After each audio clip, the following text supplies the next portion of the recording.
Morning everyone. Welcome to all of you in my YouTube channel. I am Chandan Yadav, your English tutor. Today I am going to teach now the second part of past indefinite tense.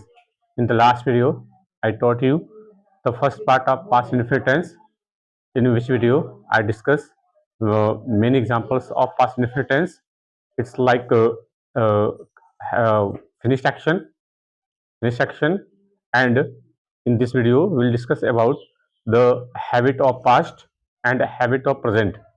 Let's start our today class which is based on past indefinite tense. चलिए शुरू करते हैं ये दो example से। Past indefinite का ये second part है। पहला एग्जांपल क्या था? He did his homework yesterday. He did his homework yesterday. उसने यस्टरडे अपना होमवर्क किया था। तो मेरा करेक्शन करना था। अब देखिए यहाँ पे तो होमवर्क लिखा हुआ है, ये तो नाउन है क्योंकि इससे पहले एडजेक्टिव वर्ड लिखा हुआ है, यानी हमारा मेन वर्ब कौन सा हो जाएगा? डिड हो जाएगा। और ये डिड कौन सी है? ये डिड वर्ब की सेकंड फॉर्म होती है ना, डू डज पहली फॉर्म और सेकंड फॉर्म डिड। यहाँ पे डिड लिखा हुआ है तो ये हमारी मेन वर्ब हो जाएगी और सब्जेक्ट हमारा ही हो जाएगा।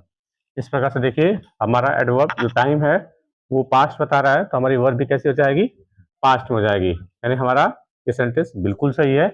इस सेंटेंस में कोई गलती नहीं था। There is no error in this sentence. Second example was they was played cricket last night. उन्होंने लास्ट नाइट क्रिकेट खेला था। देखिए लास्ट नाइट लिखा हुआ है, पास्ट का टाइम है, तो हमारी वर्ब भी पास्ट में होनी चाहिए। देखिए वॉज वे लिखा हुआ है और साथ में प्लेड लिखा हुआ है, और हमें पता है कि दे के साथ तो वर्ब आती है, तो यानी यहाँ पे तो वर्क करना पड़ेगा। क्या वर्क करने से सेंटेंस सही हो जाएगा? अब देखिए खेलते कौन है? खेलने का डूअर कौन है? वे लोग हैं। तो जब वर्ब का डूअर लिखा हुआ है, वर्ब का सब्जेक्ट लिखा हुआ है, तो वॉइस एक्टिव आनी चाहिए। लेकिन ये क्या लिखा हुआ है? बी की फॉर्म प्लस थर्ड फॉर्म लिखा हुआ है, यानी ये पैसिव का सेंस है। इसका मतलब उन्हें खिलाया जाता है क्रिकेट, ये इसका मीनिंग हो जाएगा। लेकिन यहाँ पे सेंस क्या है? खेलने के डूअर वे लोग हैं, यानी वॉइस एक्टिव चाहिए। और वॉइस एक्टिव चाहिए तो क्या करेंगे? यहाँ से वे ये वाला जो वॉज है ड्रॉप कर देंगे। अब देखिए यहाँ पे जो प्लेट बचा, ये वर्ब की सेकंड वाली फॉर्म हो जाएगी जो मेन वर्ब हो जाएगी। ऑफ सेंटेंस हमारा बिल्कुल सही हो जाएगा। ये आपके एग्जांपल थे, मैच कर लेंगे। शुरू करते हैं second part, past indefinite tense. इसमें हम क्या देखेंगे? Habit of past. कि हमने डिस्कस इससे पहले वीडियो में किया था कि जो एक्शन फिनिश हो जाए पास्ट में, उसके बारे में हमने जिक्र किया था। उसके बाद कुछ ऐसे एक्शन जो पास्ट में फिनिश हो जाते हैं लेकिन जब उनका इफेक्ट डालना हो तो उसको भी हमने देखा था उन वीडियो में। तो आज देखेंगे हैबिट ऑफ पास्ट, कि पास्ट इंडेफिनिट का यूज हम पास्ट की हैबिट बताने के लिए भी करते हैं। जैसे इसका स्ट्रक्चर क्या है? Subject plus use two plus verb की बेस फॉर्म, इसका स्ट्रक्चर है। ये सब्जेक्ट लिखा हुआ है तो यूज टू लिखा हुआ है। कितनों को समझ में आएगा कि ये यूज में डी लगा है तो यूज हो जाएगा, और उसके बाद ये टू और वर्ब की पहली फॉर्म लिखी गई है। नहीं, ऐसा बिल्कुल नहीं है। ये जो यूज टू लिखा हुआ है एक मॉडल वर्ब है ना। ये यूज टू क्या है? ये एक मॉडल वर्ब है, और सबको पता है कि मॉडल वर्ब के साथ कौन सी फॉर्म आती है? बेस फॉर्म आती है, पहली फॉर्म आती है। तो ध्यान रखिएगा, ये जो यूज टू लिखा हुआ है ये मॉडल वर्ब है। मॉडल वर्ब गिनती के 13 होते हैं, जिसमें मैंने आपको मॉडल वर्ब का एक अलग से लेक्चर बनाया हुआ है। बहुत सारी मॉडल वर्ब के बारे में मैंने पढ़ाया भी है, तो वहां से जाके आप उस चीज को देख सकते हैं। चलिए एग्जाम्पल के थ्रू देख लेते हैं। I use to eat chalk in childhood. क्या लिखा हुआ है? कि मैं बचपन में चॉक खाया करता था। पास्ट की हैबिट है, पास्ट की हैबिट है, और उसके लिए हमने क्या वर्ड यूज किया है? Use to. तो यहाँ पे देखिए जो यूज टू लिखा हुआ है ये मॉडल वर्ब है, और ध्यान रखिएगा जो मॉडल वर्ब होती है वो केवल हेल्पिंग वर्ब होती है। तो ये यूज टू हमारी हो जाएगी हेल्पिंग वर्ब। आई हो जाएगा सब्जेक्ट, ईट क्या हो जाएगा? मेन वर्ब हो जाएगा, है ना। ईट व्हाट? मैं क्या खाता था? चॉक खाता था। तो ईट वर्ब का ऑब्जेक्ट ये हो जाएगा, ये इन प्रीपोजिशन, और चाइल्डहुड इसका ऑब्जेक्ट। इतना तो ब्रेक करना आपको आ गया होगा। अगर आप मेरी वीडियो स्टार्टिंग से देख रहे हैं तो ये ब्रेकिंग करना आपको आ गया होगा अभी तक।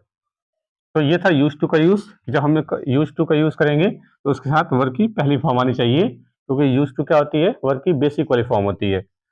सेकंड सेंटेंस देखिए, I use to ate chalk in childhood. मैं बचपन में चॉक खाया करता था। तो फिर से यहाँ पे देखिए यूज टू लिखा हुआ है, मॉडल वर्ब हो जाएगी तो हेल्पिंग वर्ब है। और देखिए इसके बाद क्या लिखा हुआ है? एट लिखा हुआ है, और एट कौन सी फॉर्म है? ईट पहली फॉर्म होती है और एट सेकंड फॉर्म होती है। लेकिन यूज टू के साथ तो वर्ब की बेस फॉर्म आती है, पहली फॉर्म आती है, तो एट की जगह पे क्या कर लेंगे?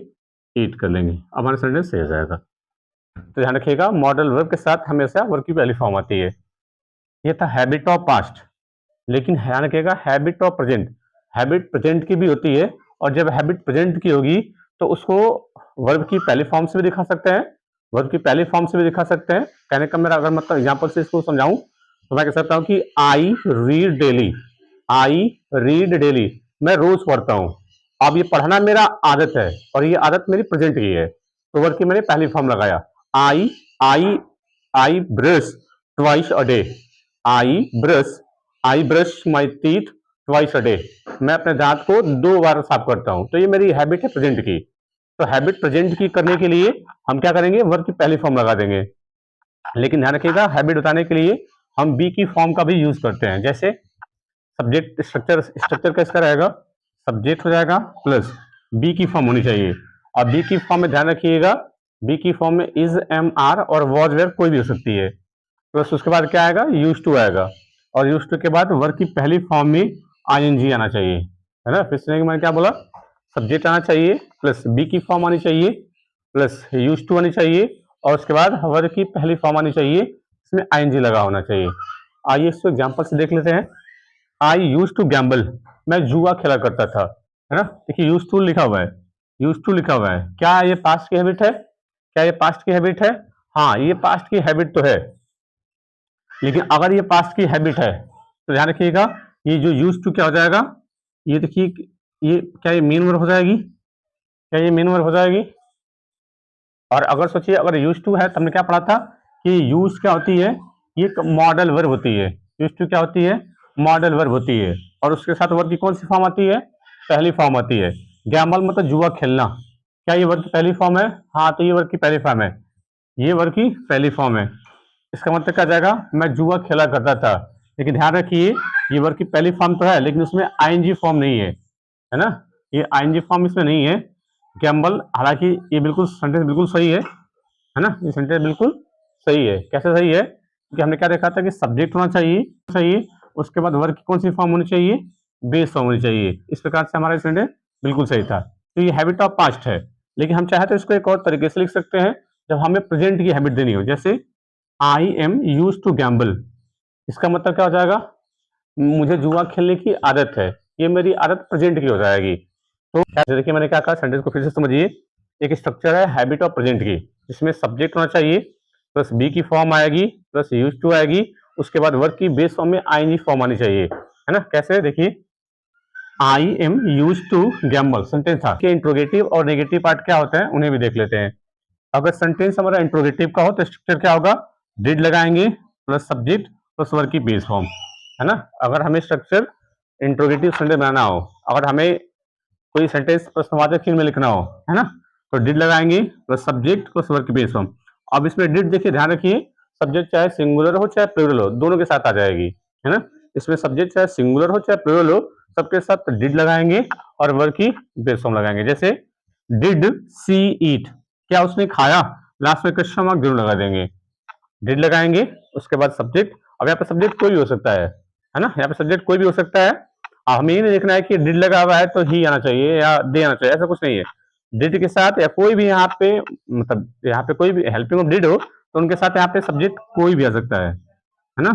यहाँ पे सब्जेक्ट कोई भी आ सकता है, और उसके बाद वर्ब की पहली फॉर्म आनी चाहिए। ध्यान रखिएगा, लास्ट में क्वेश्चन मार्क जरूर लगाएंगे।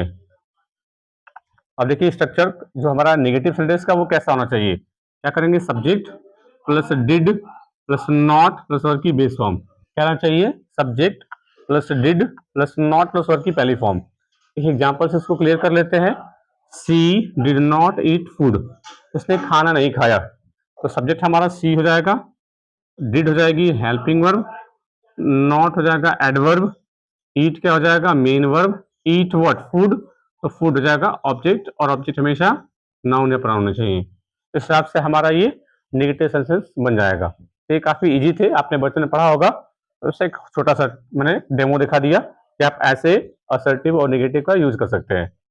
चलिए आइए अब कुछ और चीज देख लेते हैं जो शायद आपने अभी तक देखा नहीं होगा, और शायद आपको समझ के अच्छा भी लगेगा कि हाँ, इस तरीके का टेंस भी हमने आज नया सीखा है। क्या है, एक फ्रेज है, it is time, it is time, it is high time, it is about time, it is opportune time plus subject plus verb की सेकंड फॉर्म, है ना। ध्यान रखिएगा, सॉरी, ये एक ऐसा क्लॉज है, ये एक ऐसा क्लॉज है जिसका एक अलग मीनिंग होता है। क्या लिखा है? It is time, it is high time, it is about time, it is opportune time. ये इसके कोई मीनिंग नहीं रहते, ये प्रॉपर फिक्स रहते हैं। प्लस इसमें सब्जेक्ट आएगा और उसका वर्ब की सेकंड फॉर्म आनी चाहिए। ये इसका स्ट्रक्चर है, रूल है। लेकिन अगर ये लिखा हो तो इसका मीनिंग क्या है? देखिए, अगर ये इतने सेंटेंस लिखे हो तो इसका मतलब क्या होगा? This is the right time, है ना? तो क्या मीनिंग होगा? This is the right time. ये केवल इतने का मीनिंग। यहाँ पर जब टाइम तक रहेगा तब सब्जेक्ट और मीन की बात मैं नहीं कर रहा, है ना? इसका मतलब हो जाएगा कि यह सही समय है, this is the right time. ये इसका मीनिंग हो जाएगा। चलिए आइए देखते हैं। लेकिन ध्यान रखिएगा, जब इसमें सब्जेक्ट और वर्ब की सेकंड फॉर्म लग जाएगी तो इसके क्या मीनिंग हो जाएंगे? जब इसके बाद सब्जेक्ट और मेन वर्ब लग जाएंगे तो इसका मतलब ये होगा कि यह सही समय है। क्या है? कि यह सही समय है, हमें ये काम कर लेना चाहिए। क्या होगा? यह सही समय है कि हमें ये काम कर लेना चाहिए। आइए क्या एग्जाम्पल से इसको समझ पाएंगे? हाँ, इसको एग्जाम्पल से और समझ पाएंगे। क्या लिखा हुआ है? It is high time I go to bed. क्या लिखा हुआ है? It is high time, it is high time I go to bed. अब देखिए क्या लिखा हुआ है, यहाँ पे वर्ब की पहली फॉर्म लगी है, यहाँ पे वर्ब की पहली फॉर्म लगी है, तो यहाँ पे सेंटेंस भी, यहाँ पे जो वर्ब लिखी गई है वो भी पहली फॉर्म में है। इसका मतलब क्या हो जाएगा कि यह सही समय है कि हम बेड पे जाते हैं। तो यहाँ पे जो सेंटेंस है, अब इसके मीनिंग गलती हो जाएंगे। कैसे? क्योंकि यहाँ पे गो की जगह पे हमें क्या लिखना पड़ेगा? वर्ब की सेकंड फॉर्म लिखना पड़ेगा और वो हो जाएगा वेंट। क्या लिखना पड़ेगा? वेंट। कैसे? क्योंकि हमारा स्ट्रक्चर क्या है कि it is time, it is high time, it is about time या इट इज अपॉर्चुन टाइम। इसके बाद क्या लिखेंगे? सब्जेक्ट लिखेंगे और वर्ब की सेकंड फॉर्म लिखेंगे। ये हमारा स्ट्रक्चर है। अब इसको एग्जांपल देखते हैं। इट इज हाई टाइम, देखिए इसके बाद क्या लिखा हुआ है? सब्जेक्ट लिखा हुआ है और इसके बाद क्या आनी चाहिए? वर्ब की सेकंड फॉर्म आनी चाहिए। लेकिन क्या लिखा था? पहला फॉर्म लिखा था। तो ध्यान रखिएगा, it is high time, it is about time, it is opportune time. इसके बाद क्या होना चाहिए? सब्जेक्ट आना चाहिए और वर्ब की सेकंड फॉर्म आनी चाहिए। इससे क्या मतलब हो जाएगा कि यह सही समय है, यह सही समय है कि हमें बेड पे जाना चाहिए, है ना? यह सही समय है कि हमें ये काम करना चाहिए। शुद्ध वाला मीनिंग इसमें आएगा। ध्यान रखिएगा, इसमें शुद्ध आएगा नहीं, उससे इसके केवल मीनिंग शुद्ध वाले हो जाएंगे कि यह सही समय है, हमें ये काम कर लेना चाहिए। यह सही समय है, हमें अब सोने जाना चाहिए। यह सही समय है, हमें स्कूल जाना चाहिए। इस टाइप के मीनिंग आते हैं इस सेंटेंस से। एक और सेंटेंस देखते हैं। It is about time she goes to station. यह सही समय है कि उसे स्टेशन जाना चाहिए। यहाँ पर देखिए इट इज अबाउट टाइम लगा हुआ है, सब्जेक्ट आ गया हमारा सी। यहाँ से जो वर्ब आनी चाहिए कौन सी आनी चाहिए? सेकंड फॉर्म वाली। और सेकंड फॉर्म वाली कौन सी होती है? वेंट होती है। इस हिसाब से वहां पे वेंट कर लेंगे। देखिए ये थोड़ा सा हाई लेवल की चीजें हैं, बस आपको सिर्फ समझाने के लिए कि ऐसा सेंटेंस आए तो इसका मीनिंग ये हो सकता है। एक और सेंटेंस देखिए। It is high time we should go to home. यह सही समय है कि हमें घर जाना चाहिए। अब देखिए सेंटेंस बिल्कुल वही है, it is high time, subject भी वी लिखा हुआ है, लेकिन यहाँ पे शुड नहीं आ पाएगा क्योंकि ये जो सेंस है, जो मीनिंग है, ये शुड वाली रहती है। यहाँ पे शुड लिख नहीं पाएंगे। क्या करेंगे? वर्ब की सेकंड फॉर्म करेंगे और गो की सेकंड फॉर्म क्या होती है? वेंट होती है। ठीक है, चलिए। तो आई होप ये सारे एग्जाम्पल आपको समझ में आए होंगे।